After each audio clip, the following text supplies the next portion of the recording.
Thank you for joining us and welcome to the Backlit FGA webinar presented by the Fabric Graphics Association.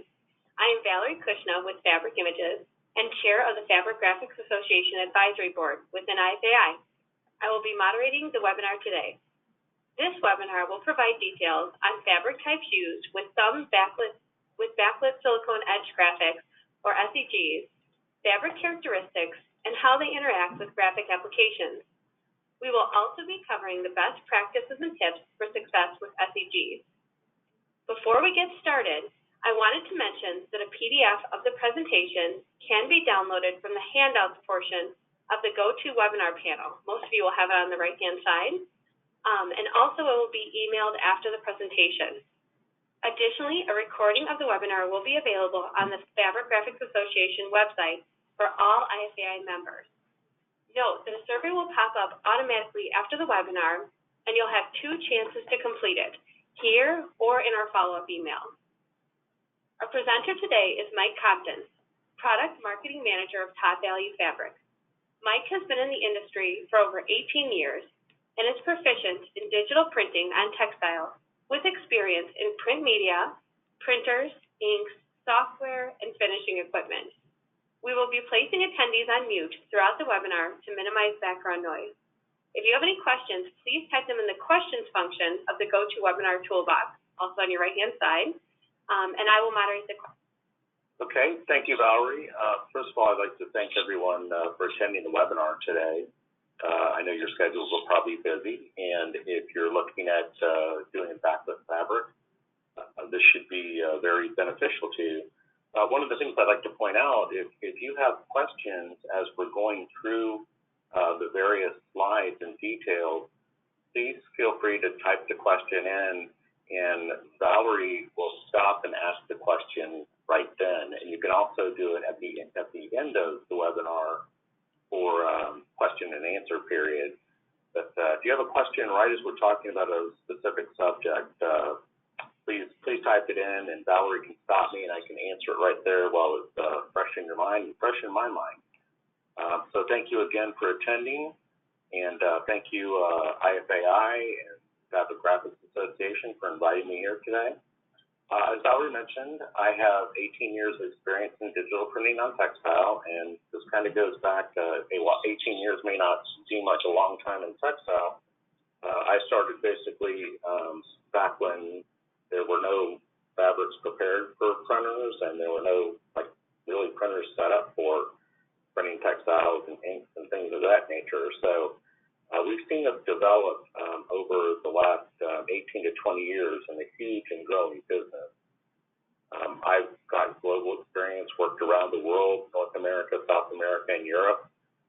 Spent 10 years at DuPont, both developing and selling inks, printers, and working with software and heat presses and pretty much everything you can imagine.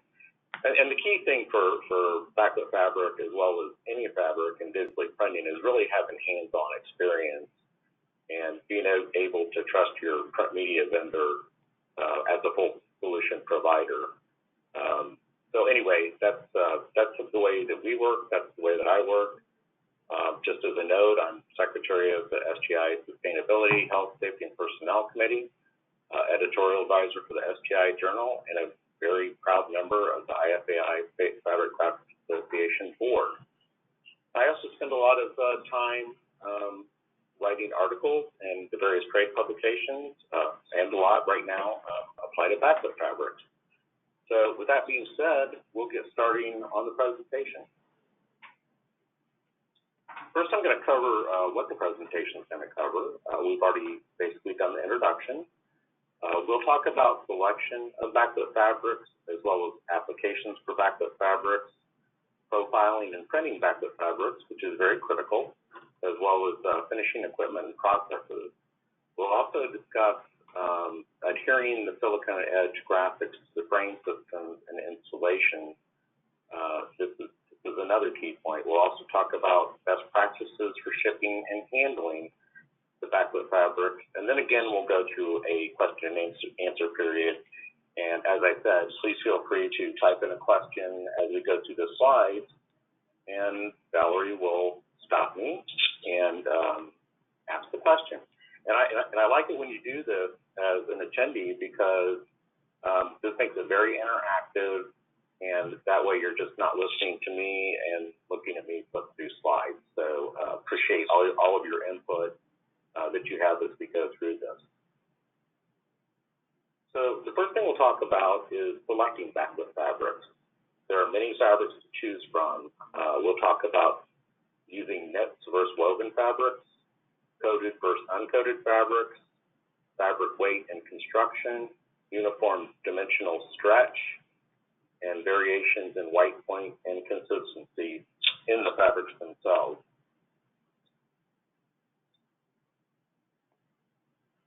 First of all, I'll let you know that I'm a big fan of knitted backlit fabrics, especially coated. There are many fabrics out in the industry. Some are woven, some are knit, some are coated, some are uncoated, and it's critical to understand what the differences are.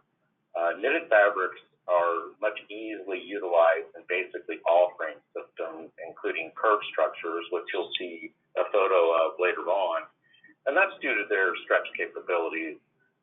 You want to ensure dimensional stability so the stretch is uniform when you're fitting it into a frame from side to side, top to bottom.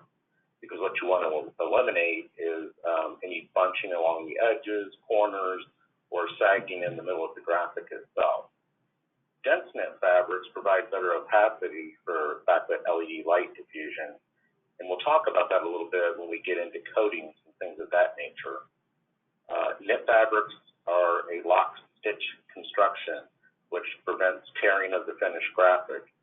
You want the graphic to fit tightly in the frame, but you don't want to pull on it to the point where you actually tear the SEG edge or tear the fabric itself, because if you're in a crunch time for whether it's in-store retail or trade show, you're not going to have the opportunity to reprint and redo the graphic.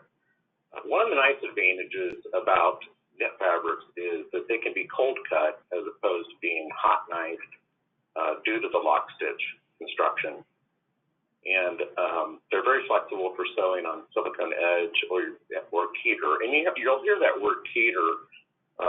It's commonly used, but basically it's the same thing as the silicone edge itself.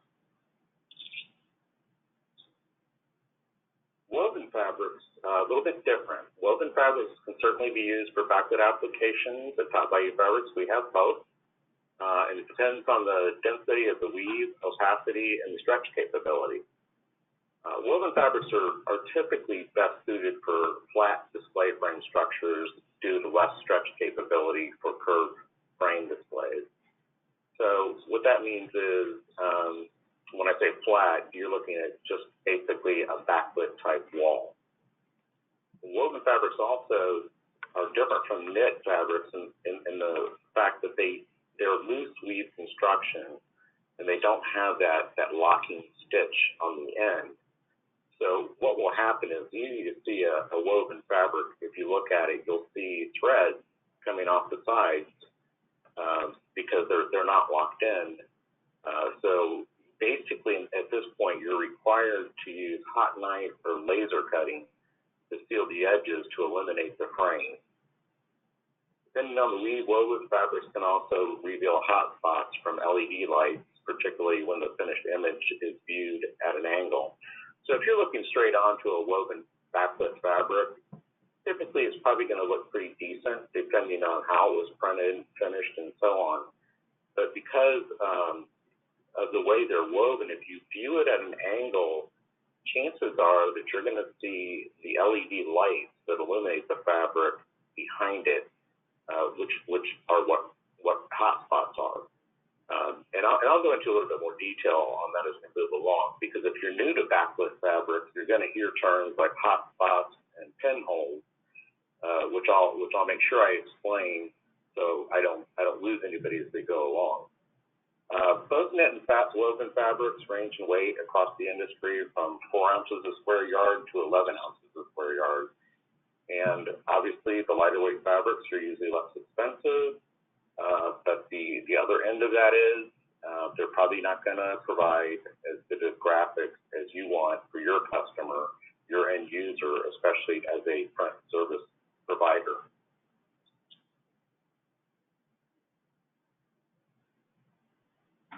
talk a little bit about coated versus uncoated backlit fabrics. Premium backlit fabrics have a current receptive diffuser coating, and what that does, it goes back to what I was talking about with the LED lights. When you have a backlit fabric, especially that's going into high-end retail or any retail or trade shows, it's important that you have that diffuser coating on there. If you look at the notes here, you're going to see that as I go forward, back in the past, it was so evident that you could see the lights based on the fabric, and fabrics have evolved and continue to evolve. People would actually have to use a type of diffuser panel, quite commonly like an opaque type plexiglass panel, which adds cost to the overall print. So typically a fabric's going to have up to 2 to 3 coatings, and not just the diffuser coating, which diffuses the LED light, so even across the graphic, as you see in the photo here on the screen, but they'll also have FR coating for fire retardants, which is very critical. In most cases, that's actually required by the fire marshal, especially if you're in a large trade show. The coatings also eliminate the hot spots from LED lights compared to an uncoated fabric. And again, a hot spot is anywhere that you're going to be able to see the LED light actually shine through the graphic, which is going to take away from the overall brilliance of the graphic itself. It also eliminates pinholes. This is where light from an open weave or an open knit can show through the fabric and distract from the image quality.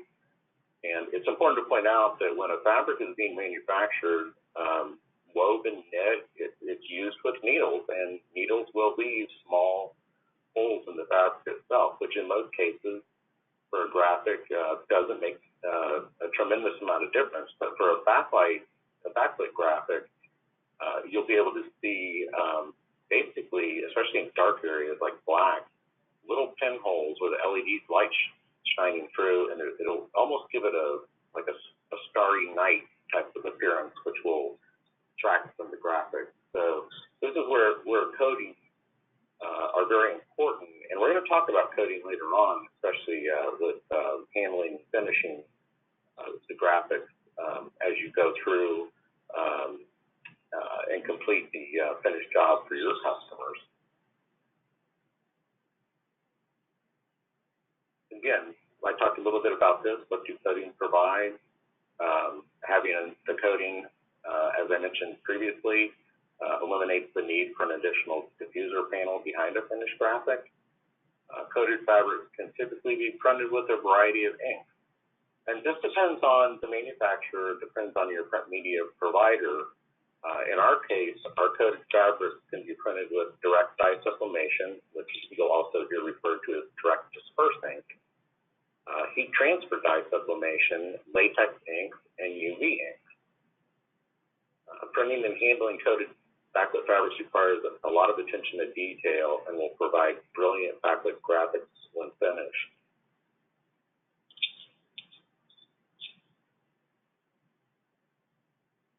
Now we'll talk about applications for backlit fabrics, and I will tell you this continues to expand.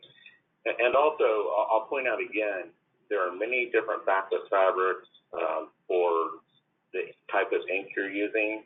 If you are not a dye sublimation printer or print with direct dye sublimation or disperse, you can use latex ink, you can use UV ink. It's just important to work with your print media vendor to understand the characteristics. In this particular photo, you'll see a sign from HP, which was printed with HP latex ink, and this particular fabric is coated specifically for these inks. So the inks adhere and are scratch resistant and things of that nature. And I'm cautious when I say scratch resistant because it's primarily scuff resistant. Any coated fabric or any fabric of that nature, you don't want to scratch with a sharp object because you're actually disturbing the fiber on the surface and can create defects. What we typically refer to as crack fastness, which means rubbing, which can occur when you handle the fabric or so. The silicone edge applications, trade show booths and exhibits. This is huge, and I'm going to show you some photographs following up this slide here. In-store retail, point of purchase, storefront displays, airport and transportation marketing, ceiling displays and interior decor, curved and architectural structures, automobile dealerships, museum displays, sports venues, and the use of backlit fabrics and applications just continues to grow dramatically. So let's take a look at a few applications. And you'll notice in the corner, many of the applications you're going to see are courtesy of Matrix Frame. Matrix Frame was actually historically the originator of manufacturing backlit frames, which started in Holland in around 2000. And this is spread throughout several manufacturers now. And it's just important to understand the characteristics of the frame and the lighting. In this particular slide that you see here, this is a trade show setup. And you'll see freestanding walls. You also see arches. Typically, when we do a trade show, the grand entrance, so that we like to call it, is a very large arch with graphics printed on both sides of the legs, as well as the top and the bottom. So there are a lot of things that you can do with frames, whether it's a trade show or any other application, that can really set you apart from anyone else who's printing backlit graphics. In-store retail. In-store retail has become a very popular use for backlit graphics. You'll see with this one, obviously, in the upper right-hand corner is a Levi's retail store. You'll also find these, and you can walk into pretty much any Apple iStore in the country, and you will see a backlit graphic that is that's fabric. The same for H&M department stores. Like I said, Nike, Levi's, also Nike, Under Armour. Valerie brought up a good point yesterday. Even stores such as Aldi uses. You'll also find these in shoe stores. Pretty much any type of retail location, these have become extremely popular. This is another small photo here. Belk is a major department store chain in the Southeast where I'm located. One of the nice things about backlit graphics, especially in retail, is that you can easily change out the graphic, whether it's seasonal or if it's for a promotion. Let's say it's a holiday promotion or it's coming up. Hopefully wherever you are, it's getting warmer, and you're going to start seeing the swimwear and cruise wear and all the other type of stuff. And when it gets to wintertime, you'll see the winter apparel. So this is one of the beauties of printing and using backlit fabric, is that it's a nonstop recurring use and business for print service providers. Storefront has become very popular, especially when you're in whether it's an outdoor mall, a freestanding store. These really grab the attention of people walking down the sidewalk or walking through a mall, and really catch attention and invite customers in. So again, this has become a very popular use as well. Major sports arenas. In case you can't tell, I'm located in Charlotte, so you'll see a few Charlotte-oriented photographs. This is the Spectrum Arena where the Charlotte Hornets play, as well as major concerts and the hockey team here, pretty much everything. So these are widely used. I've even seen these in backdrops for presidential, whether it's debates, discussions, or interviews. So again, just a lot. These are used in an NCAA tournament. You will see backlit graphics coming up. It is March Madness, so as we head into the tournament starting shortly, you'll see backlit graphics used there as well. The same with NFL stadiums. Again, the NBA, which is shown here, and even the PGA, professional golf. Even though a lot of times it's been, well, obviously it's an outdoor event because it's a golf course, but in the Ryder Cup, which was held in Minneapolis a year and a half ago, there were several backlit frames, many of them photographic as a tribute to Arnold Palmer, very full-size graphics. So the use of backlit graphics just continues to expand. So this was one I'll take a little bit of time on. Very important. Airport and transportation marketing. This business is absolutely exploding. If you travel through any major airport at this point, you will notice a tremendous amount of backlit graphics. Just in the last month to 2 months, I've been at O'Hare International Airport, right down the street from Valerie, the Milwaukee Airport, Dallas, Atlanta. Every single one of these airports has a tremendous amount of both backlit and non-lit FGA fabric frames for every type of marketing, whether it's travel destinations. You will see companies like Rolex, American Express, pretty much every major brand name who applies to travel or almost anything else where you're visiting is using backlit graphics. So this is an area to really pay attention to. This one, retail, trade shows are some of the largest users of backlit fabric. And again, it's very important because this is a great recurring business. Once you have the frames in, or someone has the frames in, if you have these accounts and can print and provide brilliant graphics, you have a continued revenue stream. Mike, can I interject? Yeah. Oh, can I interject really quick with a quick question? Yes. On like the previous slide, any concerns about UV durability or any tips on how to keep those colors vibrant? Yeah, that's a great question. And one of the things that I was going to talk about coming up here, especially where things are used in museums, what's important to understand with the durability is, as an example, inks like latex and UV, very high durability when it comes to light fastness. And when you're using a dye sublimation ink, you want to make sure, if possible, that you use a high density ink. But the LED lights themselves can have a great effect on how long a graphic will last. I happened to be at a conference recently with a world-renowned expert by the name of Henry Wilhelm.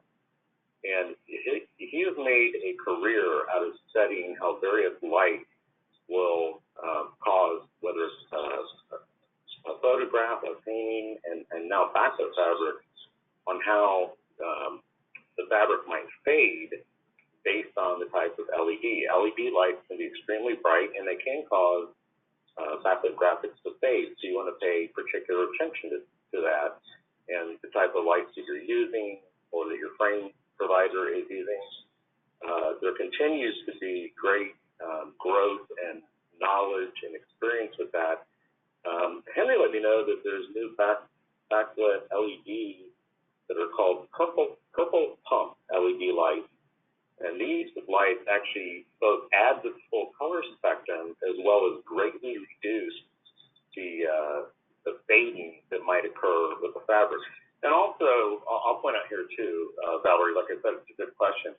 Having a very properly coated fabric is going to be very important in how the ink lasts. Let's just say you use a very inexpensive woven fabric that's heat transferred. The chances are that it's going to fade a lot quicker than a premium coated net fabric. So hopefully that answers the question. And again, if anyone who's listening in right now wants more information, at the end of this presentation, you'll see my contact information. And I will happily field questions, talk to you on the phone, contact me by email, however you like. So we'll move on to automobile dealerships. This has become very common, especially as models change from year to year. We have very large clients, including Triumph Motorcycles, who use backlit graphics and FGA in every single one of their showrooms across North America. So again, this is another growth area. And one thing I mentioned, and obviously you'll see my Charlotte reference again with the NASCAR Hall of Fame being located close by. What you see here is basically we'll call it a reincarnation or restructure of a racetrack with actual race cars on the track. When you see the crowd behind, that is actually a very long curved backlit graphic. So the applications are just tremendous and continue to grow. And this is what I was talking about too. When we talked about the fading and where the LED lights can play a part in that. It's like anything else. You have good, better, best, and you want to make sure that you're using LED lights that provide nice, even lighting that are not so hot and put off so much light that they'll cause the graphics to fade. Here you see something that's both unique and growing, which is ceiling panels for interior decor. And this particular photo is a ceiling photo of a vineyard. And people find these very attractive, and it really adds to the overall feel from the inside of a structure or building, and can really set the end user apart. This is what I was referring to, where you see fabric commonly being used in architectural structures now. The entire architectural market and design market is getting really in tune with using printed fabrics in general. It could be even on cubicle walls. But in this case, you'll see a frame that is curved with a very nice photographic print.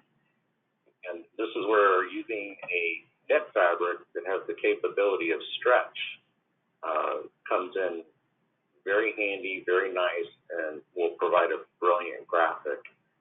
It's interesting to see over the last year or so how many architects and design firms actually take a look at our website for these types of items. So again, the market for these types of graphics just continues to explode. Now, I'm going to talk a little bit about what you don't want to do.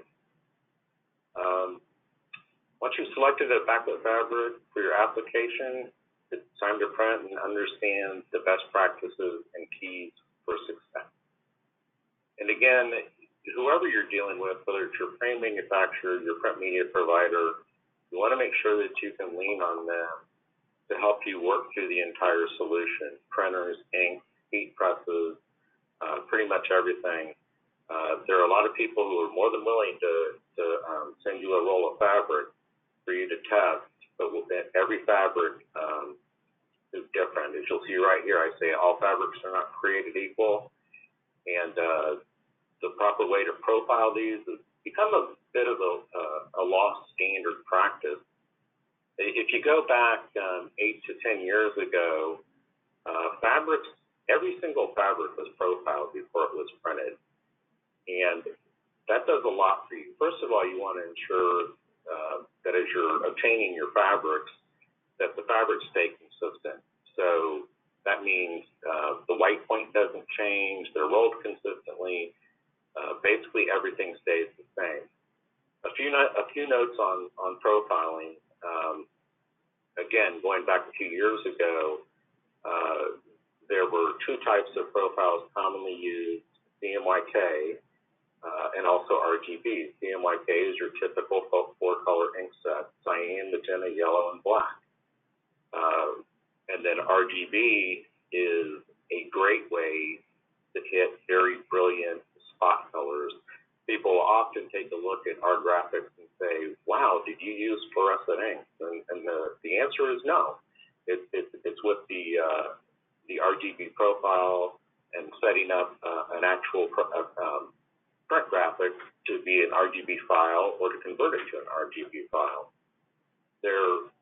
Especially as you work with a coded backlit graphic, this becomes very critical in achieving the rich blacks, navy blues, and the extremely bright red, orange, yellow type of colors.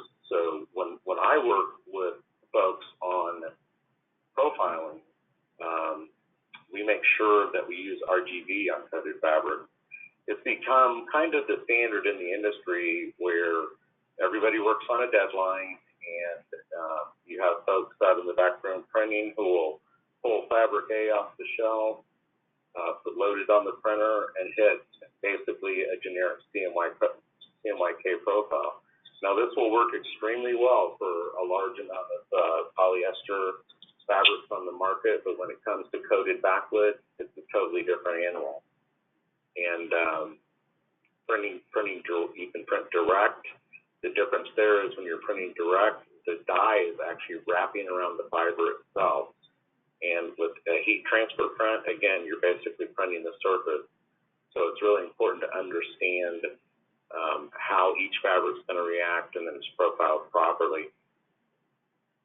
And it's also important to understand the entire system, and we'll talk about that a little bit. You also need to understand the type of backlit frame and lighting that's being utilized to illuminate finished graphics. For our choice is typically to use perimeter lighting. With the diffused knit fabric, that lighting is going to spread evenly across the entire graphic. You will sometimes see frames with LED lights that run through the middle, and when you do that, you're standing in a lot better chance of seeing those hot spots right in the middle of the graphic. So again, we prefer a good quality backlit frame with perimeter lighting for the coated fabrics, because again, it will spread out the light and the illumination very evenly. And one little note, and not to go into too much detail, the LED lights actually kind of have a break-in period. So when you first turn them on, they'll be a little bit brighter, and then they'll settle in. So actually, with more use, they end up actually lighting up the graphic more evenly. And I talked about the differences between white point from fabric to fabric and batch to batch. You want to ensure that who's ever providing your fabric, that it stays consistent, especially the white point, because what that does, it eliminates you from reprofiling. If you have a bright white fabric with an optical brightener, that's great. What you want to make sure is that you don't have off-white, cream white, yellow white, and things of that nature. So really lean on your print media suppliers to make sure that your fabrics are consistent. This photograph that you see on this slide is kind of an example of what not to do, and where you see all the red marks, that's just because we blurred it out to protect the person providing this fabric. And you'll see here, if you look along the edges, you'll notice the LED lights where the hot spots are shining through. You'll also see toward the bottom, especially sagging in the print where it's not stretched properly, probably a little bit too much fabric, probably could have been tightened up quite a bit in the cut and sew and finishing of the fabric itself.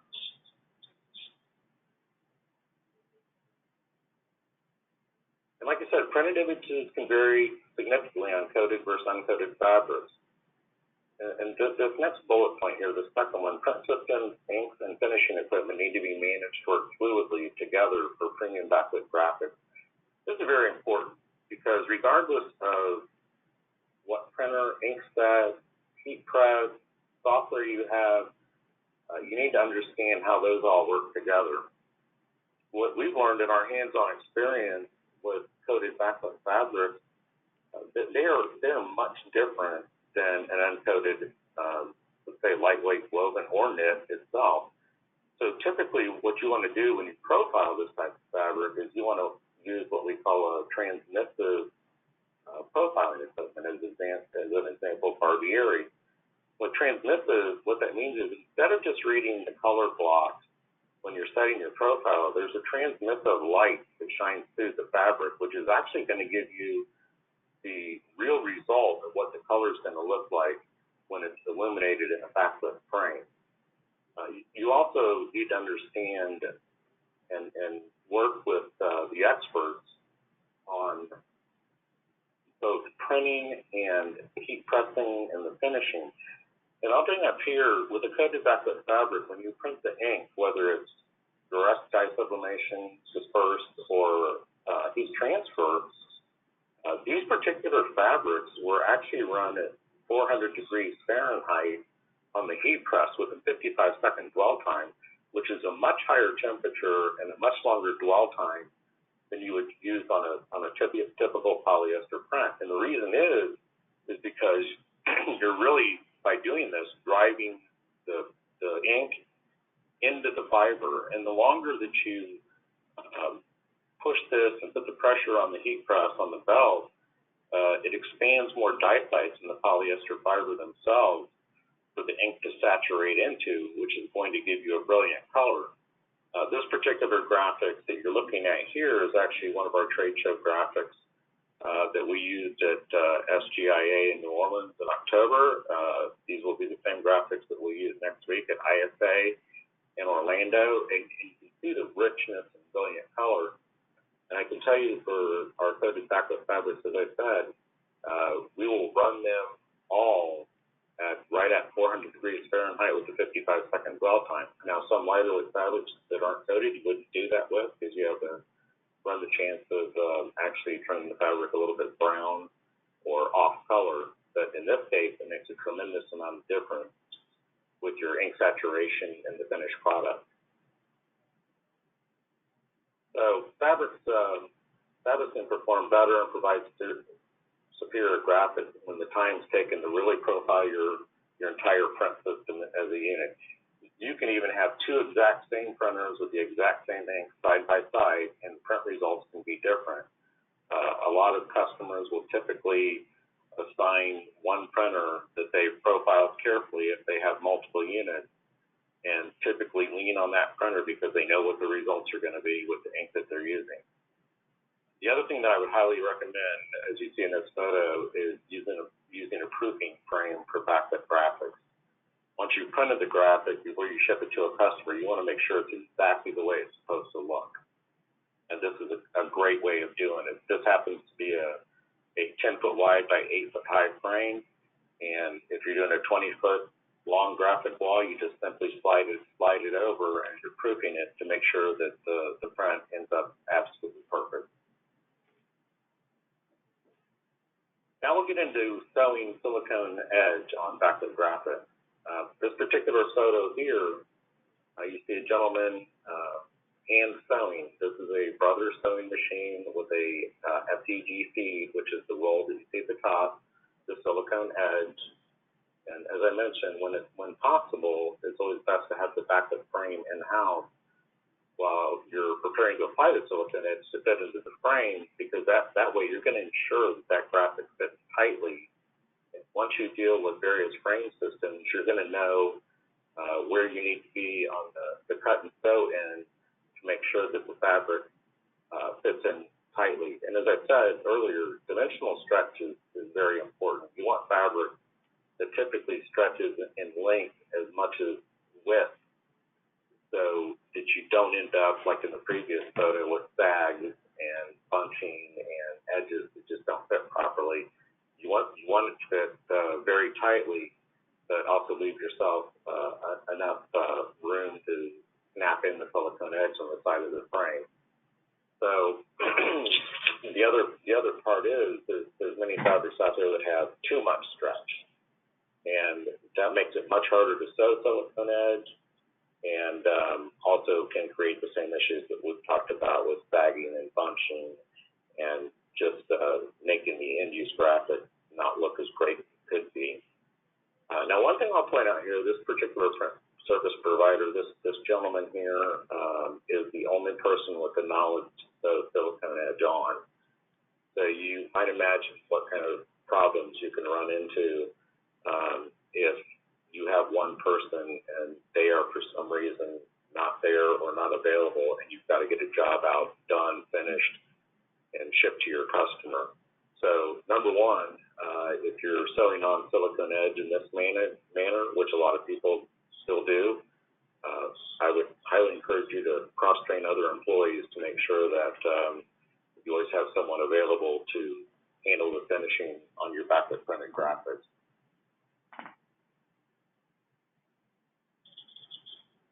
So one of the things that we've talked about most of this, with or without the frame present at your facility, you want to make sure the measurements are precise, that are necessary to appropriately apply the silicone edge to the finished graphic.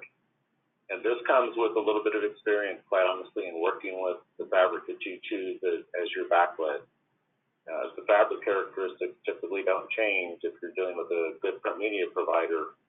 And you'll see here on the left, this is actually a panel being rolled for shipment. And we'll get into that in a little more detail in just a bit. But you keep that graphic as perfectly flat as you can. That eliminates any crease marks and scuffing that might occur as you're handling the fabric and preparing to ship it to the end user. Mike, I have another question. Yes. If I can interject.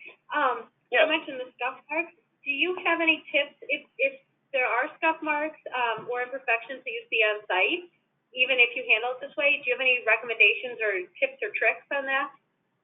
Yeah, absolutely, and good. Thank you for bringing that up, Valerie.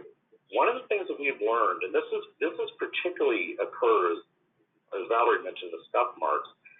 You'll see it, like if you look at that graphic on the right, where you see a lot of black, or if you have a graphic with solid colors.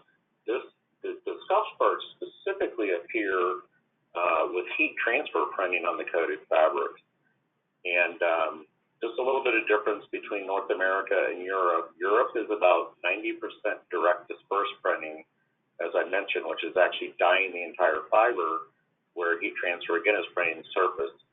So what can happen is, in handling the graphic, especially in a dark color or even a solid red, you'll see what appears to be a scuff mark.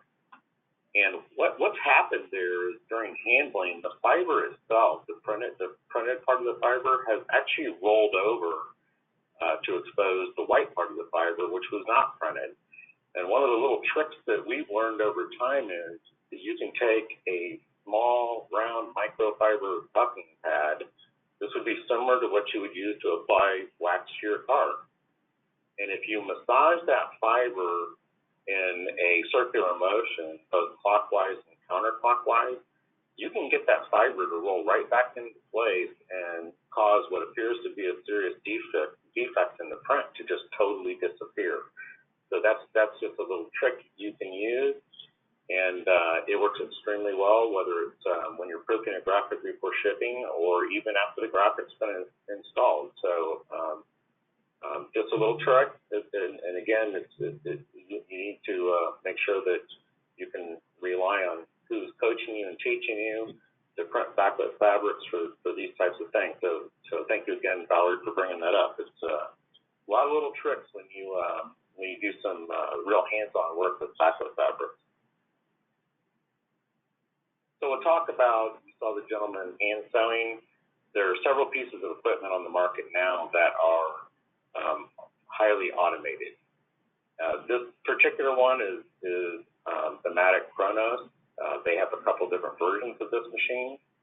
These machines are highly automated, so you can basically take someone who has no sewing skill, like myself, and as a matter of fact, I probably couldn't even thread a needle, but these machines are so automated, and you can set them up whether you want to do a double stitch on a silicone edge or single stitch. And once you set the fabric in, it will automatically read the width, the length, and basically you press the foot pedal, and that thing is going to zip right through there. So you're saving, while you might have an initial expenditure on an automated piece of equipment like this, you're saving a tremendous amount of time in labor, and also eliminating a lot of issues that can occur when you're sewing on SEG on the backlit fabrics. And if you happen to visit any trade shows, you'll see this equipment widely spread. If you're happening to be going to ISA in Orlando next week, you will see the same thing. You'll see these machines in operation, being used very effectively. And not to just point out one manufacturer, this is the Digitran that's offered by Miller Webmaster, same type of setup. And with these machines, I'll point out there's a lot of different variations that you can get with the sewing equipment, FTG feed, and automation depending on what you need to fit your workflow and provide the best finished graphics. This is another one. This is the Impulsa. Again, very similar to the ones you see. And if you're doing, you'll notice this cable's quite a bit longer. If you're doing very long backlit panels, these machines are all easily adapted with longer tables to make management of the graphics much easier, and also keep the graphics from wrinkling and creasing as the FTG is being sewn on. I'm going to get into best practices for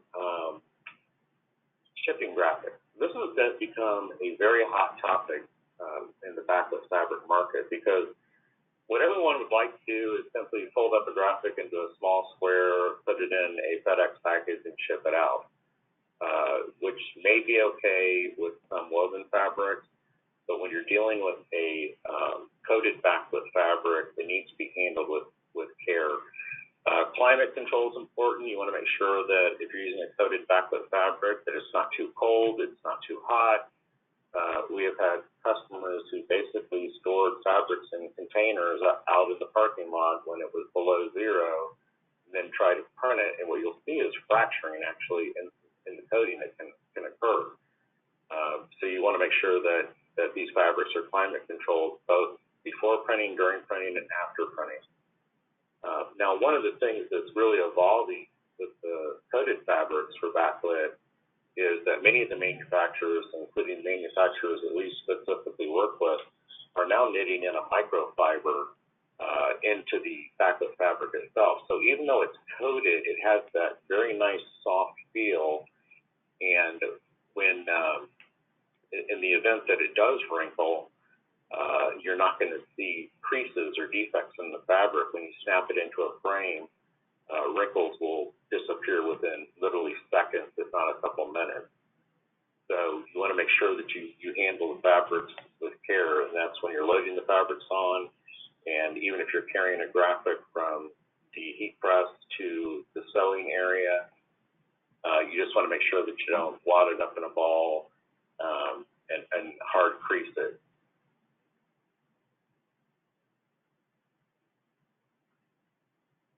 So again, as I said, whether the backlit fabric is a knit, woven, coated, or uncoated, the finished graphic should be handled with care. Once a folded backlit graphic is installed and illuminated, if you see creases, they are very hard to recover from, because what you've done is actually, as I said previously, fractured the coating on the print itself.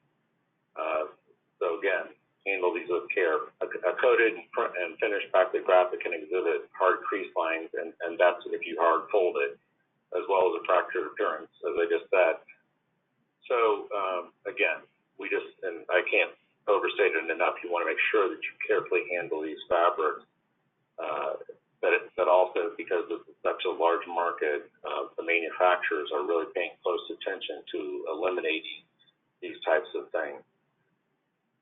And if you insist on folding a fabric, I highly recommend that you soft fold it. And I'm going to show you a photograph here of a couple ways to package and handle your graphic.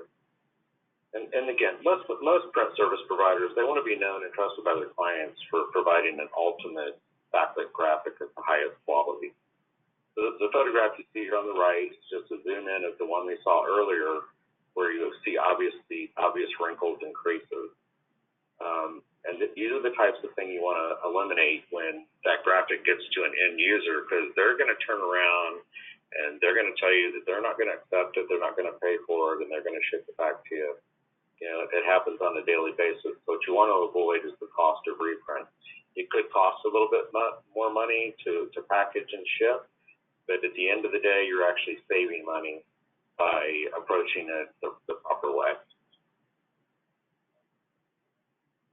In this photograph here, the photograph on the right, you see our graphics, exactly how we roll them and ship them. The graphics are put on a table. This particular foam that you're looking at is a 1/4-inch U-line foam. It's very soft. It's very pliable. The graphics are tightly rolled in there, so there's no chance during shipping that you're going to end up with those hard crease lines. Now, with this same type of foam, you can actually soft fold the graphics where you have a curved edge instead of a hard crease. And if any one of you wants the information, the specific product number on this, please feel free to contact me. Again, my information will be on here on the last slide. What you see on the left is how we actually wrapped the rolled graphics with the foam. Again, this is a very inexpensive U-line product. It basically looks like it's a small, this is about 6 to 8 inches wide type of film shrink wrap, and this just wraps around the rolled foam on the finished graphic. And the reason we do this is because it's very easy to peel this off. It's not like using a clear packaging tape where you're going to start ripping at the foam and tearing. So again, these are the little tricks that we learn with hands-on experience as this business continues to explode. Just like Valerie asked the question with the microfiber buffing pads. Those things, you can go to the automotive section at Walmart, and they are very inexpensive.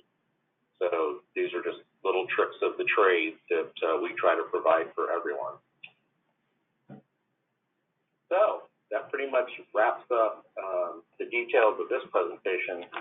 Again, there's a lot of detail that I can go into based on your individual press systems, your heat presses, your software, profiling, everything. So please feel free to reach out to me, ask any questions after this. We've talked about selecting backlit fabrics, applications for backlit fabrics, profiling and printing, finishing and equipment and processes, sewing on the silicone edge, frame systems and installation, and best practices for shipping and handling backlit fabrics. Again, it's kind of a lot of information. Thank you, Mike. You're welcome. We can now take some questions. We've already got a few. First one is... Thank you for joining us, and welcome to the Backlit FGA webinar. Sorry. The first one is, does printing apply also to foils like ETFE? Yeah, it can. I'm not as familiar with some of the foils, but a lot of it is basically similar. Okay. Next question is printing direct to backlit fabrics different from printing to heat transfer? Yeah, it is. I mentioned in the webinar, when you print direct, you know, the ink it's a dye. It's a dye-based ink. So what that's doing is actually wrapping around the fiber, so you're getting more saturation of ink on the fiber itself, because you're printing ink, you know, liquid right to the fiber, right to the fabric. Where with heat transfer printing, you know, when you transfer, the ink actually turns into a gaseous state and redeposits on the fiber, mostly in the surface. You know, for this purpose, most of our fabrics are coated for direct printing, you know, which you can also use for heat transfer, because you're just you run a lot less chance of scuffing the fabric when it's actually dyed all the way through the fiber. So yeah, there's a lot of similarities, but direct printing, it's really the way more and more of our customers are going, just because you're actually dyeing the entire fiber and you're getting much more durability. Although, as I said, you know, the photos that you saw here, they were heat transferred. We, you know, for some of our trade show graphics, we use heat transfer, and it works out perfectly well. You know, you have people. In either case, you're going to run it through a heat press, heat calendar, basically the same temperatures, 400 to 410 degrees Fahrenheit, 55-second dwell time. And one of the differences with direct print, direct disperse printers is you're eliminating the need and the cost for transfer paper too. So it's just important things to keep in mind. Yep. Another question is, are there backlit fabrics that are more forgiving when it comes to folding and shipping? Right, I mentioned this in the webinar, and in the webinar I referred to fabrics that have a microfiber knitted in. And microfibers you're going to find in like high-end apparel, dry wick, because they'll stretch and they'll move, just like you do when you're whether it's yoga or hockey or whatever the sport is. And the microfibers, what they really do is they really add a soft feel to the fabric. But in addition to that, they provide much more dimensional stretch, from corner to corner, side to side, top to bottom. And the other thing that microfiber does, because it's soft, is it allows you more freedom to actually fold fabrics and ship them, and not not end up with the hard creases that I spoke about. And they're more forgiving. I've taken fabrics, our newest, some of our newest ones, like our MicroLux Soft, with the microfiber, literally, did a proof print, wadded it up on the ground, which I said not to do, and I still say not to do it. And then put it in a proofing frame, and the wrinkles and creases, they just pop right out within seconds or minutes, because once that fabric's in the frame and it's stretched tight, it those fibers relax, and the wrinkles come out. And that's one of the things that we're focused on, developing even more brand new backlit fabrics, which we'll launch during the year, with that microfiber content, because they're just so forgiving. They're just people and customers out there, both printers and their customers, who just prefer to fold it. I'm still going to recommend a soft fold, whether you use the 1/4-inch U-line foam that I talked about, or even bubble wrap, because it just eliminates it. Although, when it gets to the end user, a lot of times you don't have control. They're still gonna hard crease it and store it, maybe put back in. So definitely the types of fabrics, like I mentioned with our MicroLux Soft with the microfiber, are much more forgiving, especially if you're using the same graphic for a trade show this month and then 6 months from now, you're not gonna cause damage to the graphics. Great. It looks like that's all for questions. Thank you so much, Mike, for your presentation thank today. you for having me, and thank you everybody for joining. And if you have any more questions, feel free to contact me. If you need my information, you can go to tvfmedia.com and fill out a form, and I'll happily get back to you with more information. Great. Thank you so much. Okay, thanks everyone. Have a great day. You too. Bye.